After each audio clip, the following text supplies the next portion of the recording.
to get here. It was really good, and thank Kai for putting us together. I really appreciate that. I'm glad the talk at the Henry George School went well. Yeah, thank you. Thank you very much for the invitation. My pleasure, my great good pleasure. And in the audience, the pleasure. Welcome to the program. A gentleman visiting us here in New York from Germany, but his name is Heinrich Wilhelm Wormann. Right.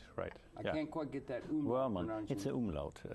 Umlaut. Yeah, it's an interesting Wormann, yeah. PhD, and he's billed as a political educator and a historian, and he has a very interesting story to tell relating to his work in what would be called adult education, I think, and his view of understanding history in a very interesting way. And welcome very, very much to conversation. Yeah, thank you very much. It's a great pleasure welcoming you. Could you share your own background, please? You're born and raised, educated a little bit, and then we'll talk about these unique educational things you're doing and also other matters of interest in the human condition. Yes, I'm raised up in North Rhine-Westphalia, and 70 I went to Berlin, studied there, was a little bit engaged in... was that graduate study or no? Yeah, it's a free university of Berlin. What were you studying? History or? No, a little bit history, political background, and did a diploma in education in the beginning. Okay. And then I went to England, to Manchester University and London University. I did my PhD about a comparison of university adult education in England and Germany. Yeah. They have an interesting, they have that open university that's expanding. Yeah, something England. A little bit like that, yeah. And, Manchester has a great football team, if I'm not mistaken, right? Oh, great, yeah.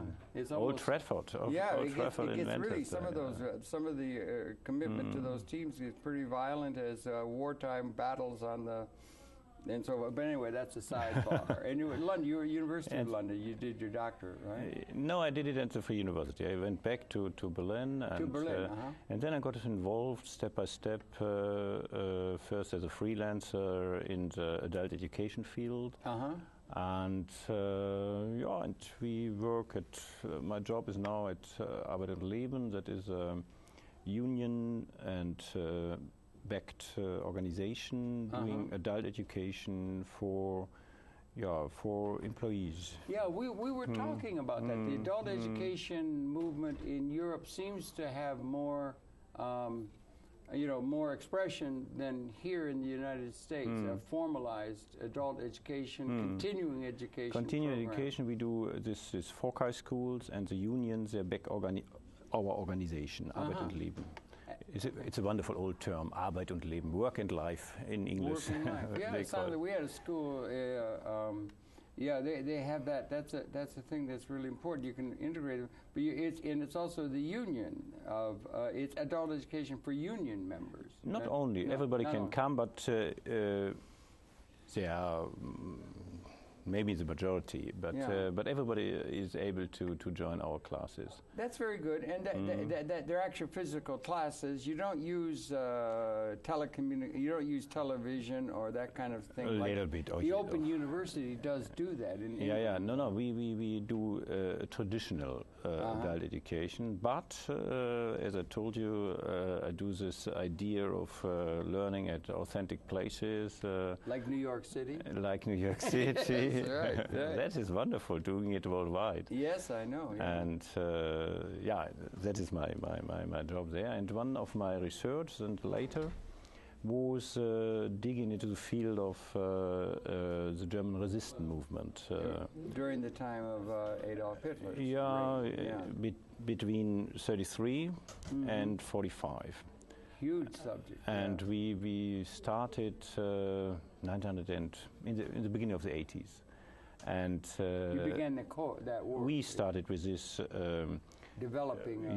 This research of, for example, the Berlin resistance. Yes. Okay. And if you would have told me '83 that we are ready 2003, 20 years later, with 14 books and. I don't know how many pages. I wouldn't have told you it's an illusion. Okay, I understand what you're saying. It was exactly. a wonderful. And now we've written this resistance movement. Is the we the imperial we, or do you have a team you work with? Yeah. We are two persons. Oh, two. My friend Dr. Sandfuss. And Rainer Sandfuss, and then of course this is based is based at the Memorial of German Resistance in the Stauffenbergstraße in Berlin. In Berlin. Yeah, and we had I think we started 89. This exhibition was for the first time ready. Now it has changed a little bit. Okay. And I think this idea of the exhibition was backed by Richard von Weizsäcker. You remember Richard von Weizsäcker, our president? Long time ago, our president, and he had the idea we need a place where all groups of resistance movement have a place. Are shown. Not only the 20th of July movement or the Weiße Rose, but all groups. The communists, the socialists, the militaries, the Christians, everybody. And I think we achieved that. I'm trying to catch up with you here. You said you'd written books, and then you're talking about an exhibition. Is that an exhibition with maps and displays and things that is set up in a place, a venue where there's a course or ongoing education around that exhibition, and written materials that supplement that? And the whole stuff. It is, the whole stuff, but we have this exhibition, we have a lot of material, and there it's a German, this memorial, we have of course internet, and you find all this in the internet as well. So you have a presence on the internet, this movement you have. Okay. And and I was involved particularly via these books about the Berlin resistance movement. And therefore, it was the capital of the Nazi Empire and of Germany, and therefore every group, every important group was in Berlin, and therefore we have written about the story of the 20th of July and about Stauffenberg and all this too. Right, and you have knowledge of that I'm not very direct. I've read William Shire's book and so on, but I'm not knowledgeable in a detailed way about that period and everything. But I'm very interested in this idea.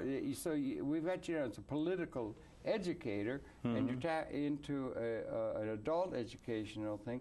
Is that linked to the university system, the credentialing role of the university higher education thing?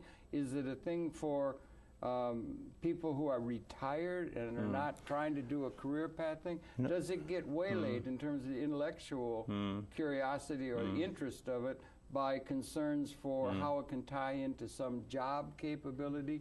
We seem to have education all wrapped up with where jobs are going to be possible for people to earn money to have bread to eat, in terms of what we call higher education. It's a little Do you understand what I'm saying? Yeah, I mean, but it's a little bit different. It's autodidact, you know that term? Yeah, but self-taught people.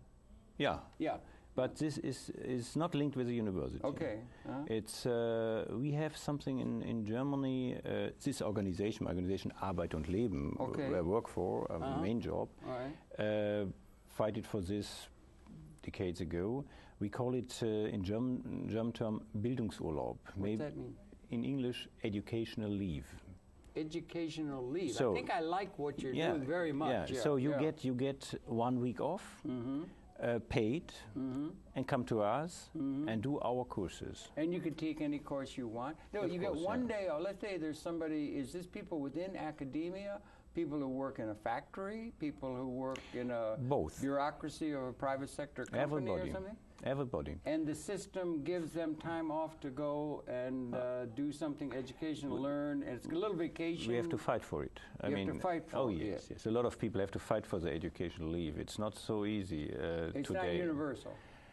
It might be a good idea to make it universal? Some people, yes, in my view, yeah. Right. Some people... It would get to be where that's what life is mainly about. Yeah, some people get their support of their employer, but some people have problems and they have to fight for this educational leave. Right. But I love this idea. But you understand the thrust of what I'm saying is it's gotten all tied up with earning a living. Yeah. You know, and how it's going to employment and that kind of thing. We have a problem now. I know the crisis. And we're getting to the point where I think people are going to be, if you go 100 years into the future, I don't think we're going to need to be so concerned, it's a larger issue, with relating people's activity with having bread to eat. You know, if we make it, we're going to be concerned with educational things where the person is being led by their own interests, keep the curiosity that's part of a 5-year-old that we beat out of them by having them be practical, how they're going to make money so they won't be on the street. And you understand what I'm saying? Yes. So that kind of an educational thing is the future. I believe absolutely in education. And the adults, when they are later on the job, they need even more continuing education, lifelong education. I believe in that. I do too, and I think that might become the main activity for the human society rather than, I've got a jaundiced view. It seems to me most of the people are rather like feudal serfs on a feudal estate picking up leaves on the state of the person who owns all the capital assets, that kind of a view I have. And we're maybe going to get liberated from that to where people will be interested in pursuing their own interest, autodidactically, and they will have the curiosity and the creativity that comes from that, rather than learning to do what somebody else tells them they should do to fit into a bureaucracy, which is so much of education seems to be going that way. But you know, anyway, I applaud you. I know. I would like to know much more about the organization you've put together, the philosophy behind it, and want to make sure we stay in touch. Okay. Oh yes. Now, on to the thing. We got you down as a political educator.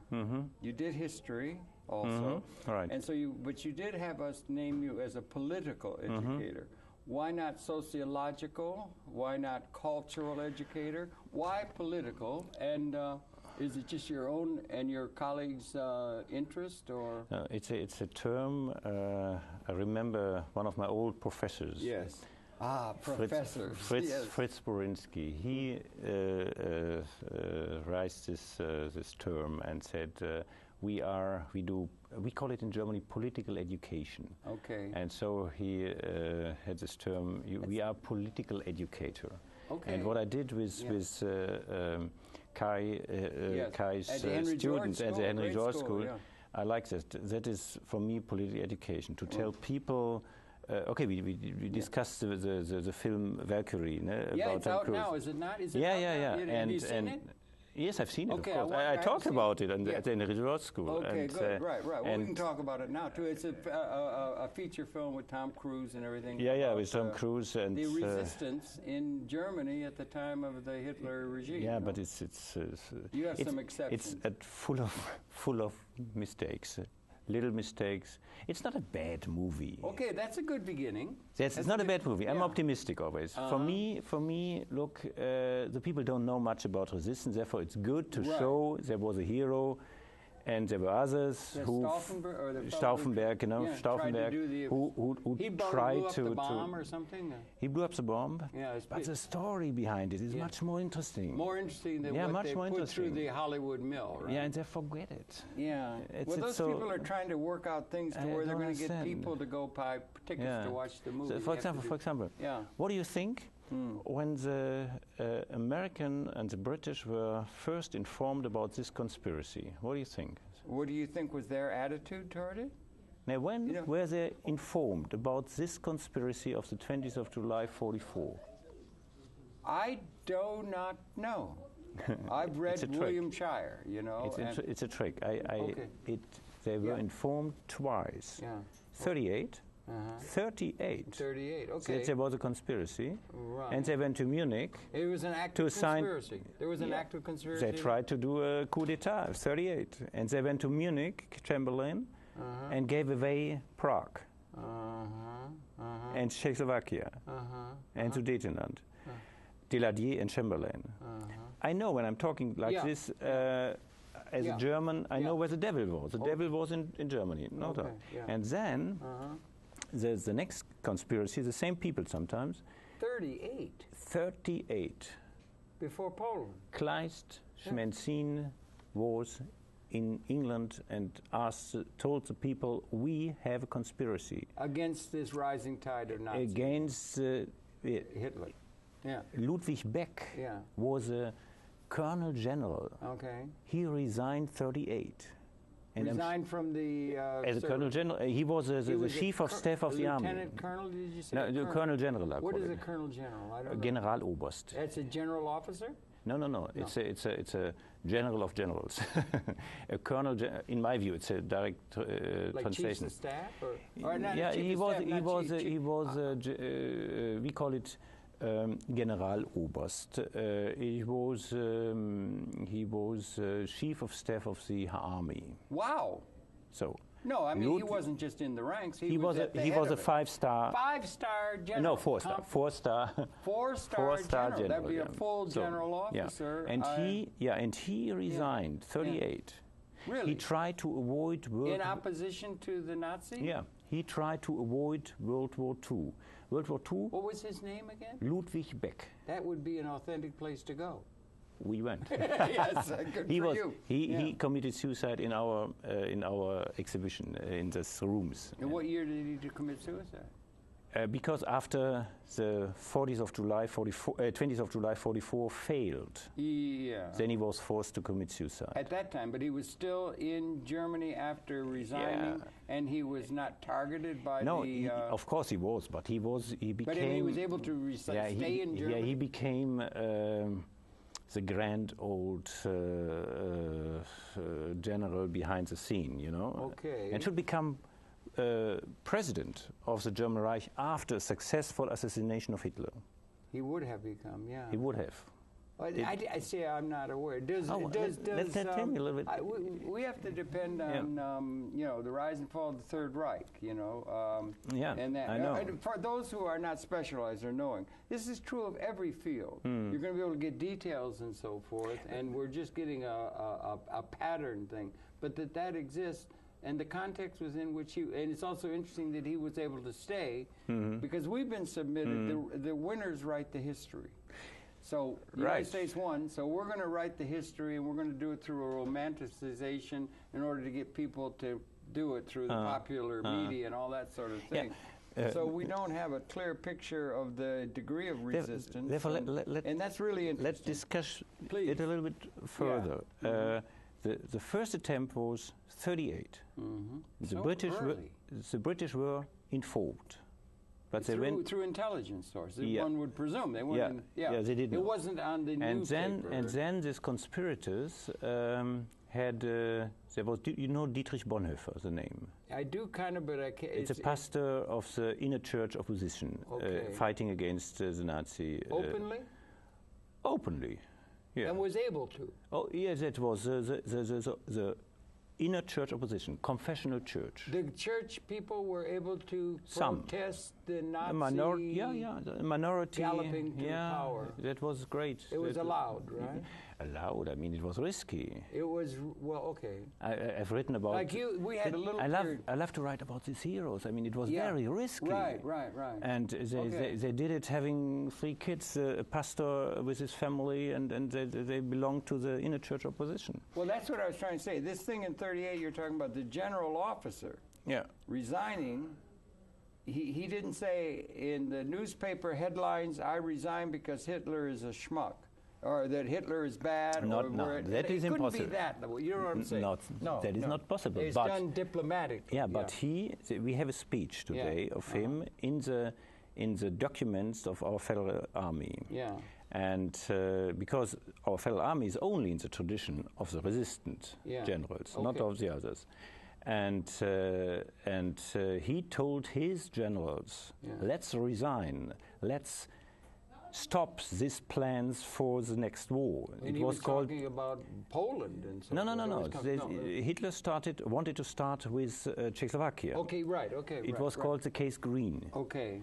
And he said, let's stop this, and other people. And did he mean by that the whole rise of the Third Reich and Nazi... They were in power by then. Of course they were in power. It was very dangerous to do that. Yeah, okay. And if the SS would have shot him, nobody would know him. Well, we've seen Germany at that time through motion pictures done by people in Hollywood, and we've got it down to where you couldn't possibly say anything or they were going to come out with dogs and shoot you on the spot. Yeah, but it probably was not quite that fierce. No. There was always... Reality's always less exciting than the romanticizing of it, There was always... fascinating me, resistant in all groups of society. Right. Of course, a minority. Yeah. I mean, it's impossible to have a majority in resistance, and it's no resistance anymore. Right. And then the next step was this gentleman, Dietrich Bonhoeffer, had a brother-in-law in the German intelligence service, belonged to the conspirators. That was Hans von der Nani. Did they call themselves conspirators? I call them conspirators. They called themselves. You could have been called loyal opposition in Germany. Something like that. Would they have allowed that within the? No, that was absolutely dangerous. Very dangerous. Excuse me, I'm so ignorant, right? Forgive my ignorance. No problem. I'm probably talking from a lot of people who might be viewing. Is we have a Democratic Party and a Republican Party. You had that. You had the Nazi, the National Socialists. They had won in 1933. And they had a general popularity. I think there's some rumors that they were involved with or knew of the Reichstag fire that gave them a fascist buildup. And I asked you off camera before that if we got in 1933, what general percentage of the German population would have been, quote, in favor of the Nazi, of Hitler? 33? His thing, in 33. And then what percentage of the German population would be in favor, as it were, say at the height of the expansion, 1939 or 1940, the fall of Paris and that kind of thing. If we could do a Gallup poll, let's try. You understand? I understand. A pattern. In 33, it is clear. They had 43.9%, plus the German nationals, so they had a majority of 52%. But the Nazis only had less than 44%. 44, okay. That was 33. It was more or less free election. And but then they gained power. They destroyed communists. Not only communists, the Social Democrats, everything. Social Democrats. The whole parties, the whole structure, the culture, whatever. I mean, that would have constituted the what unions. Would have been a loyal opposition within the political process, and that was eliminated? No, they was eliminated. But you were telling us there was a resistance general. But there wasn't any political organized opposition they allowed? all were banned. But you could stand on destroyed. the street corner and say Hitler is no absolutely good? not. I'm trying to get at the reality.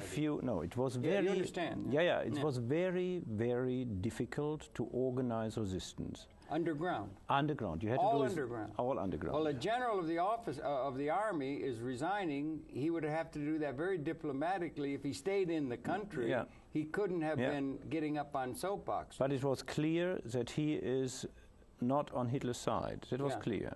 Okay, if you're a Democrat, we just had George Bush for 8 years here. But you cannot compare that. But you had the Democrats, and they were not rousted and put in concentration camps or busted like there was a threat of during the time of McCarthy in this country. We went far down the line toward fascism when Joseph McCarthy had us all frightened of the communists, and we put up concentration camps were put in place and that kind of... You understand what I'm saying? Yeah. But the political loyal opposition within the political process held to where he was able to be seen as one of the... Mr. Bush, one of the least popular presidents in the history of the Republic in the end. What would have happened if George Bush had 95% approval, as Hitler would have had across the country at the end of his second term, rather than... And what was Hitler's approval in 1939-40 when everything was going full tilt boogie good? They destroyed everything, but the German accepted it. Okay. The majority. Okay, that was a fascist. Yeah, but look, they had 11 million party members, the Nazi party. Right. 11 million. Every eighth person was a Nazi. Okay. It would be in America. Can you imagine how much? What happened to the Communist Party, the Social Democrats, the communists were banned immediately. They were banned, the party. So that's... The Social Democratic Party was destroyed even. The Union were destroyed and all the others gave up. Yeah. So we didn't get the answer to the question, how popular was Hitler very popular. In a general survey of the German society 89. In 1939, 1940, at the peak of the expansion? He was winning. To be honest, he was very popular. 90 percentile? In the 90 percentile 80, approval? 90%, yeah. See? Now what if George Bush had been 90 percentile approval at the end of his term? It's the exact... Do you understand what I'm saying? No, the loyal opposition was able to hold within the system. Do you understand? Yeah, I understand, yeah.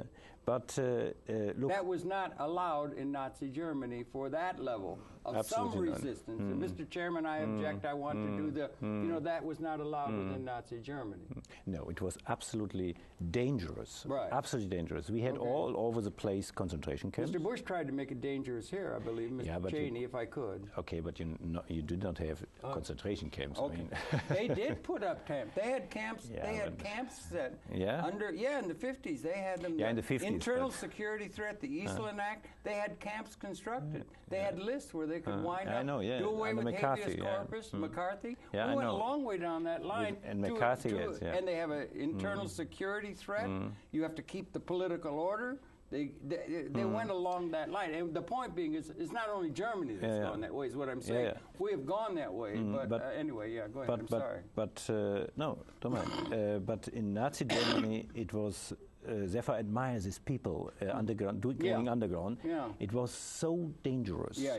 And the Gestapo was so successful. The SS was successful. The SA in the beginning. And so it was very risky to get into resistance. Nevertheless, they did. Yes. And I was surprised how many people were involved. And we can see it because every dictatorship is collecting papers. You know, now? You mean, no. Yeah, I mean, therefore we have all the trials against resistance fighters in our archive, in our federal archive, and therefore we can describe all this. There was concern within those power centers for Have you seen this movie of Sophie Scholl? Sophie Scholl, The White Rose. No, I have not. I'm sorry. And this is the last movie is based on the Gestapo protocols. Very authentic. And I admire these people. And therefore, I always said, when somebody was asked, how are you able to write about this Nazi time, the whole day? I always said, we are writing about the goodies, the good guys. The good guys, the resistance. I don't want to write about Himmler or Göring and about the resistance. Right. And at the end, therefore it's good that we have this movie. There are some very strange mistakes. We're back to Valkyrie? Yeah, Valkyrie. And people should take a look at that. Or look at it. There's some funny mistakes. But the main point is... there was resistance. There was resistance. Yeah. And among the German people. Among the German people. What was going on? And again, when do you think the Americans and the British did know about the 20th of July movement? I don't know. In June 42. 42? 42. Mr. Eden was informed by the Bishop of Chichester, George Kennedy Allen Bell. He was a friend of Dietrich Bonhoeffer. I told you his brother-in-law worked in the German intelligence service, belonged to the conspirators. And via Stockholm, they got the message. It's not just, there's a conspiracy. It's a document like 12 pages. Wow. In English, with names. And that was got through secret channels to people at the higher levels of American government responsibility? Okay. Do you know why I know that? That's interesting. And that wasn't just somebody doing a plan what he'd like to see might happen if something happens, and then if that happens and this happens, there might be possibly something that will emerge. They could have tried. It was in place. Yeah, they could have tried. Do you know why I know that I argue this way? I once had the honor to guide your ambassador, Vernon Walters. You remember Vernon Walters? Vernon Walters, sure. Yeah. Very, very interesting person. Yeah, and right. after the fall of the wall, when our exhibition in Berlin, this resistance exhibition, was ready, I had to guide him and had 20 minutes. And after 1.5 hours, he was still in the exhibition.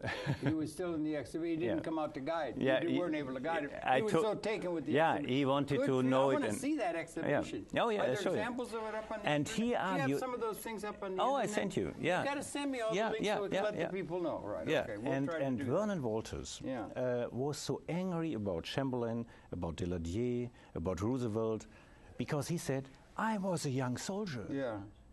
I did. We should have tried. Yes, right. Why did we not? Why did we not? Those at the top of the system here and at the end tried to take advantage of that and support that. Did they try? Were there efforts? No, we see movies like where they went and did raids. They did not try. Why? They let them alone.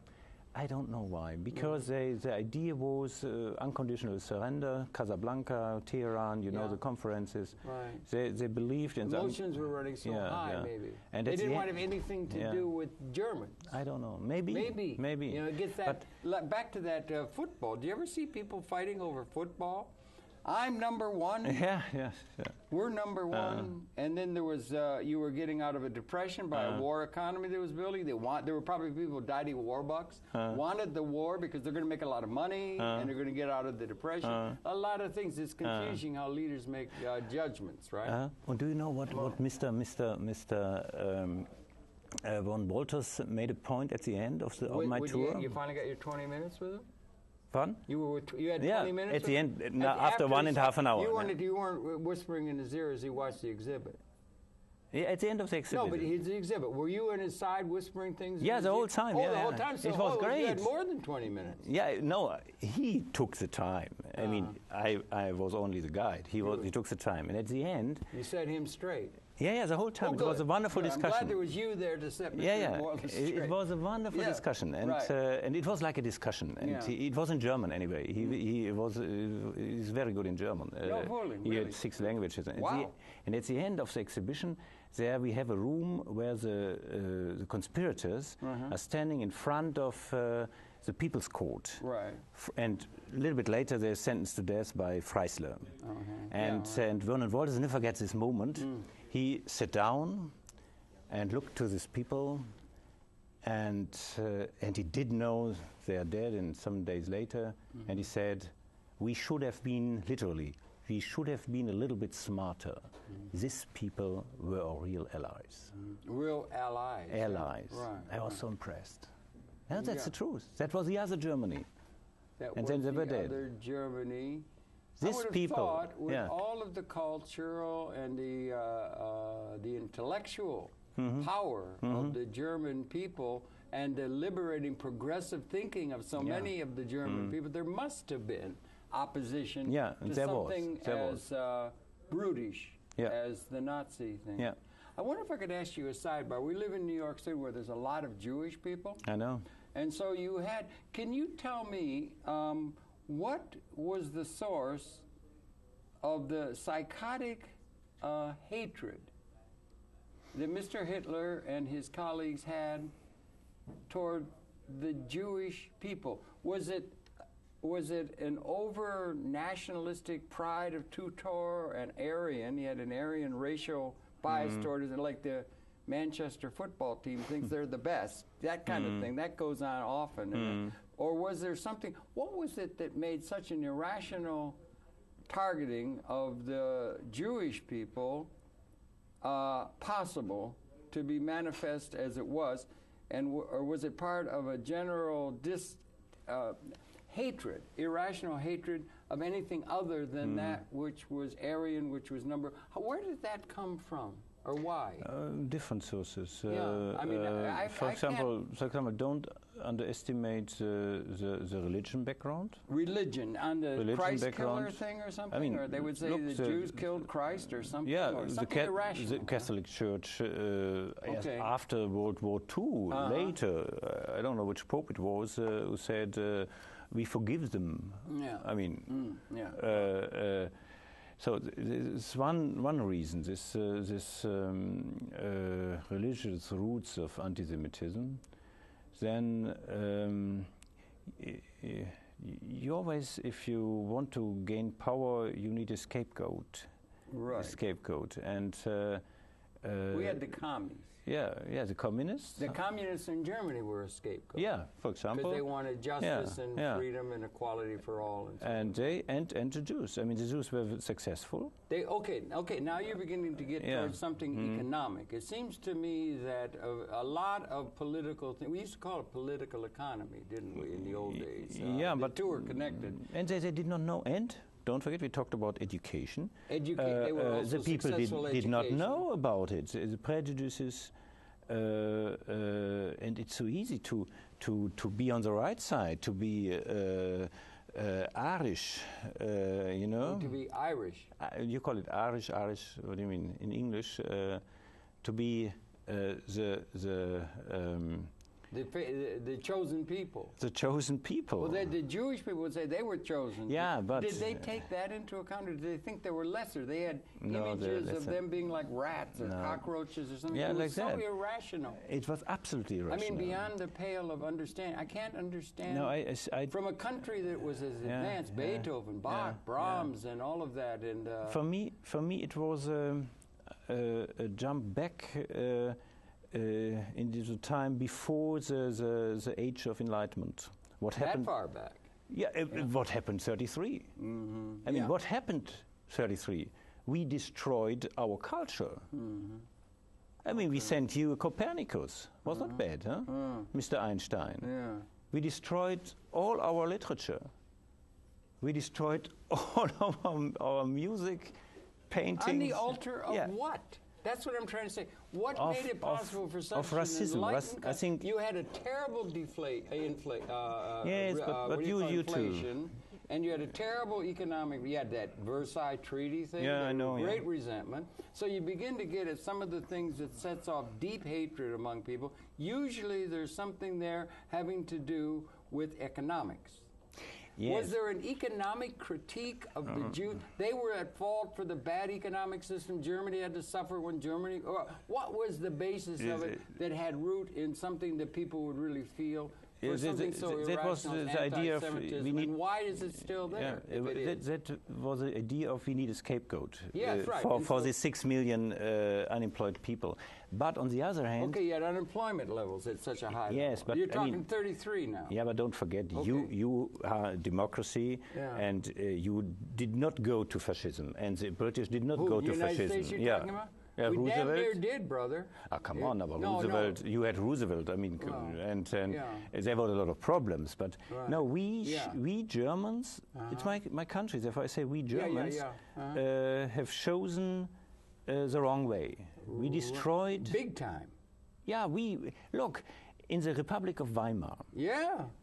We had achieved. It was our golden age. Yes, you had. Look at all the culture. We sent you the architect. We sent you the writers. We sent you the painters. You know what happened? I know. And this racism of the Nazi ideology. That is a main reason for this. Look, but if people say, "Oh, I belong to the majority," let's destroy this Jewish. I'm saying, what's the basis of it? Racism. The people feel good. Okay. Racism. We had chattel slaves. We had black people to kick around. Yeah, we did. Yeah. You know, and we had Indian peoples we could kick around. And we had that. You could vent that anger and everything. And you belong to the majority. Yeah. And believe we are the, how you call it? The chosen people. The chosen people, or the Irish, the race. What is Irish in English? I don't know. Irish, I don't know. Race? I don't know Irish. I don't know German. I had to pass German for the doctorate, but I can't remember it at all. Sorry. By the way, wonderful done this whole story in the musical, The Producers. My favorite movie, I think, ever. It was wonderful. I shed huge tears when Zero Mostel died. Yeah, also, the master race. You belong to, now I have the term, the master race. You belong to the master race. Yeah. And the leader. Yeah, we are the We're leaders. number one. We are number one. Football team. So they fight. They fight with each other after the game. Let's destroy the others. Let's destroy them. Yeah, we win. We're going to win. Yeah. Is it in the human psyche? I don't. Or something? Yeah, I think so. Yeah. Something too much. Therefore, we have to. Therefore, we have to it. control Or something. Yeah, it's in us. Yeah. But on the other hand, and I don't think we should just think it's own. And they got a song and dance with Hitler. Hitler was a hell of an orator. Yeah, he was. He could just really stir the masses. Yeah. We had Huey Long, and we had some other demagogues and so forth. But there is and it's not just Germany. No, of course not. It's in the human condition. You're in right. A way. Yeah. Something out of it. Maybe we're getting to where we can get over that. But we can over it with education. If the people are educated, know about the background, know about other religion, know about other groups, I'm absolutely convinced that we can avoid such things. But don't forget. Let's hope so. What happened in Republic of Weimar? Yeah. Do you know Antonio Gramsci? He was a Italian communist, and he had in the prison of Mussolini a wonderful idea. He said, "Why did we lose? We lost because we did not achieve cultural hegemony. That's it." We being, in that case, the Mussolini, Italy, or he was Italian. He was an Italian. Yeah, so they would think Italians. Yeah, no, cultural hegemony. Hegemony. Cultural hegemony. And what we failed in the Republic of Weimar in Germany, we did not achieve this. We had in those years 17 Nobel Prize winners. Yes, right. We were really successful. I know. In all fields. Right. And the Germans did not see it. They have great engineering, everything. It was a tremendous. Yeah, we did not see it. We said, "Oh, we have unemployment rate." That was it.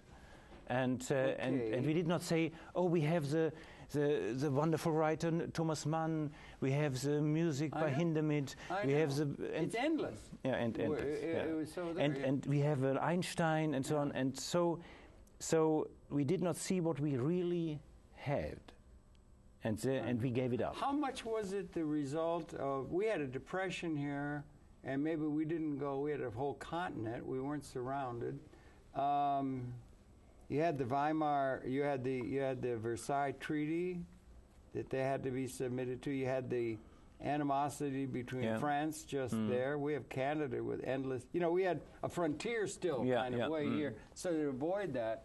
But I mean, you had all of this kind of thing going on in Germany, and then it was also in that time frame. So, where do we stand now, do you think? How do you think Europe? We want to be in touch with you, with Kai and that and everything, and you had economic that. Now we have this educational thing. It's very important. We're sort of educational here. We're putting out television, and so.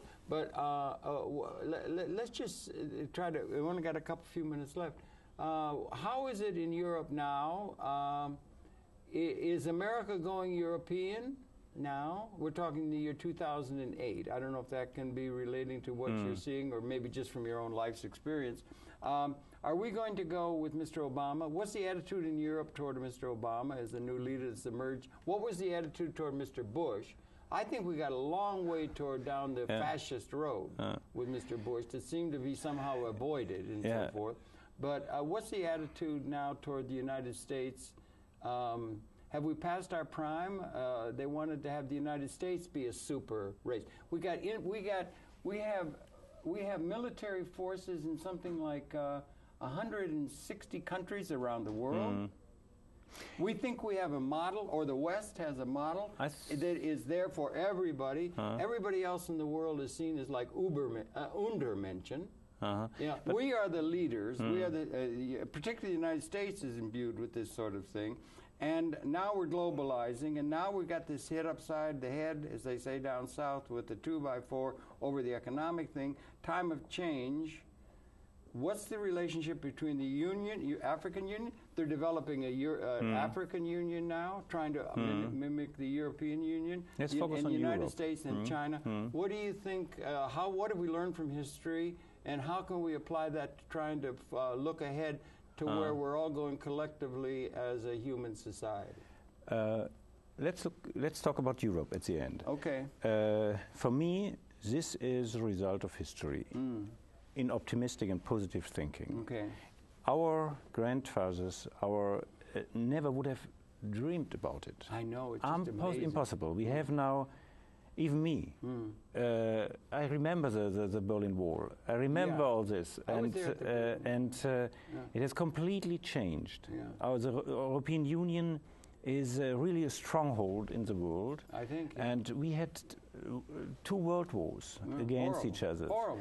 And now we have a wonderful friendship between France and Germany. Isn't that interesting? It's wonderful, isn't it? King of Hearts? So, the movie King of Hearts? Yeah. Okay, and look, today it's unbelievable. We talk about history. I said, oh, they did a mistake or whatever. James Joyce, my favorite line. James Joyce. History is a nightmare from which I'm attempting to awaken. But do you think we're awakening? Yeah. You do? Yeah. You see signs of that? Yeah, I'm optimistic. Right. I'm absolutely optimistic. Look, I sent people in my job to Europe. They do practical training in England or in France or in Poland. It's wonderful. We did wars with them. Now we send our young people to them. Is that wonderful? I have a hard time understanding that. And we are very hopeful of your new president because I think he really wants a cooperation. I remember his speech at the victory column. I was there with my daughters. It was wonderful. At his inauguration? You were in Washington? No, yeah, that's true. But he was in Berlin. You remember? Yes, in the primaries. That's right. And had his wonderful speech. You were at that speech. Oh yes, 200,000 people. That's a lot of people. Incredible. Was he as good as Hitler? No, he was he was wonderful. I'm sorry, Hitler was really something. Yeah, but he was very modest. He was. We'll never forget these words. This is a moment. To Hitler. No, he wasn't. You cannot. Yeah, he was. That was a joke. Yeah, I know. I know. Joke. Yeah, but he was a hell of an orator. Also, was he was a devil. He was also at a time when it was a radio. Yeah. Marshall McLuhan would say that he would have never survived the television age, Hitler. That's right. It's a different, and now we're coming into a multimedia world. But your president, look, there were 200,000 people, and it was a speech in English, and they were hearing very seriously, and it was a very good speech. This is a moment, he said. I will never forget this, and. My daughters were very impressed. Were they? Okay. And I think we are on the step to a new era. I'm absolutely convinced about that. Very optimistic. Really, I am. You are. You don't have any thought that we could retreat back? That can always happen. But we achieved more. The situation is better than we sometimes think. One of the things that happened out of Germany, I guess it was in Germany in 1905 when Einstein came up with the special theory of relativity. Henceforth, you could project unleashing of the power of atomic and ultimately with Mr. Teller and so forth, hydrogen weapons that are really sort of qualitatively different than the Gatling gun or even the Dreadnought that we've done throughout all of history. And I don't know, I want to get chapter and verse on it, but I do believe weapon systems that exist, that we build up so that one tribe could go steal from another tribe for their tribe's benefit, and the nationalism and all of the institutions that we've inherited out of 200,000 years of history, with the differentiation between power of the different tribes and groups around the countries and the cultural differences and everything. But I believe that those weapon systems that do exist are now, or have now, probably since about I would wonder what you think, have reached the point around the time, not in 1945, we were impotent in the sense I'm trying to bring up, but by about 1970 henceforth, the weapon systems that exist, not inflection points of theory or intellectual, but actual systems that were, if like in Guns of August, Barbara Tuchman, alliances, we can't stand this much anymore. We're going to do it maybe someplace like Israel or Kashmir or something where the feelings run so deep. And so if they were to be unleashed in a way that unlocked, it would probably have to get to where something would happen that would cause the United States to unleash its awesome ability of destruction. Apparently they've reached the point since about 1970 where if that were to happen irrationally, there apparently would be not a single human being survive. Do you think that's possible? Of course this is possible, but... no, is that possibly the truth? No. It can only be modeled. No, it's only a model. It's only a model. You can't because test it to see if a couple people were survive anxious. in New Guinea. What I'm trying to get at is something new's going on in the universe. Yeah, right. So Mr. Hitler was probably talking about that, the new Reich, or they're talking about, it's utopian views that these people give, you know, that get people. Yeah, but and we live in a utopian time. If you get to the point where, if that's the case, and that can be modeled, that's an existential new reality that didn't exist even in the second. We were trying to kill each other, bombing Dresden and whatnot. No, I think we... You understand what I'm saying? Yeah, but we have... Existential new moment in the evolution of universal consciousness? No, I don't believe in that. You do not? No, okay, no. Okay. I believe in that we achieved in Europe, and now in your country, a new step forward. Okay. And maybe other countries are behind this. But I always say, my students, when they say, oh, it's so bad, it's so terrible, I said, well, I remember South America with one military government. I remember the cold, the Iron Curtain. What are you talking about? I mean, the time, right. the time has changed, history has changed, but of course, you have to work for it. You have to achieve, to secure all this, and therefore I always say, Europe is a model. The United Nations is a model. We have to support it. Therefore, I'm so glad that Obama is backing the United Nations. More than that, they're now got a thing going, Queen Noor and he, to try and abolish, to run the arms race backward. Now, we get to a point, we invented the tank. We invented atomic bombs. Yeah. Remember? But we didn't know how to do that before. We didn't have the intellectual understanding to do that before 1905, special theory. But do you understand what I'm saying?